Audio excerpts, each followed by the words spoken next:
Online delivery ആപ്ലിക്കേഷനുകൾ വഴി book ചെയ്താൽ ഇനി ഭക്ഷണം മാത്രമല്ല മദ്യവും വീട്ടിലെത്തിയേക്കും.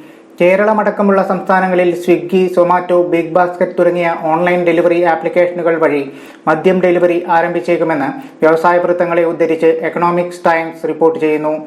കേരളത്തെ സംബന്ധിച്ച് ഡെലിവറി പ്ലാറ്റ്ഫോം കമ്പനികളുടെ നിർദ്ദേശത്തിൽ സംസ്ഥാന സർക്കാരിന്റെ തീരുമാനമാണ് നിർണായകമാവുക. ബിയർ, വൈൻ അടക്കം കുറഞ്ഞ അളവിൽ ലഹരിയടങ്ങിയ മദ്യമായിരിക്കും ആദ്യഘട്ടത്തിൽ വിതരണം ചെയ്യുക. കേരളം, ഡൽഹി, കർണാടക, ഹരിയാന, പഞ്ചാബ്, തമിഴ്നാട്, ഗോവ തുടങ്ങിയ സംസ്ഥാനങ്ങളിൽ ഇതിന്റെ ആദ്യഘട്ടം നടപ്പിലാക്കുമെന്നാണ് വ്യവസായ മേധാവികളെ ഉദ്ധരിച്ച് റിപ്പോർട്ട്. നിലവിൽ പശ്ചിമ ബംഗാളിലും ഒഡീഷയിലും മദ്യം വീടുകളിലേക്ക് ഡെലിവറിക്ക് അനുമതിയുണ്ട്. സ്വിഗ്ഗിയും സ്പെൻസേഴ്സ് റീറ്റെയിലുമാണ് പശ്ചിമ ബംഗാളിൽ മദ്യം ഡെലിവറി ചെയ്യുന്നത്. പദ്ധതി നടപ്പിലാക്കുമ്പോൾ ഉണ്ടാകുന്ന ഗുണദോഷങ്ങളെക്കുറിച്ച് സംസ്ഥാന സർക്കാരുകൾ ഇ-കൊമേഴ്സ് പ്ലാറ്റ്ഫോമുകളിൽ നിന്ന് അഭിപ്രായം തേടിയതായി ഉദ്യോഗസ്ഥരെ ഉദ്ധരിച്ച് റിപ്പോർട്ടിൽ പറയുന്നു. ഓൺലൈൻ വഴിയുള്ള മദ്യവിൽപ്പന നടപ്പിലാക്കുമ്പോൾ സുരക്ഷ ഉറപ്പുവരുത്തുമെന്നും പ്രായപരിധി ഉറപ്പാക്കപ്പെടുമെന്നും Swiggy corporate affairs vice president വക്താവ് ദിങ്കർ വശിഷ്ഠ് പറഞ്ഞു.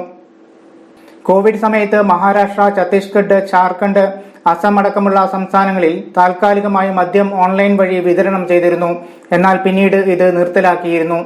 എങ്കിലും ചില പ്രാദേശിക ഓൺലൈനുകൾ വഴി ഇപ്പോഴും ഇവിടങ്ങളിൽ മദ്യം ലഭിക്കുന്നുണ്ടെന്ന് എക്കണോമിക്സ് ടൈംസ് റിപ്പോർട്ടിൽ പറയുന്നു. News desk, Kannur mirror.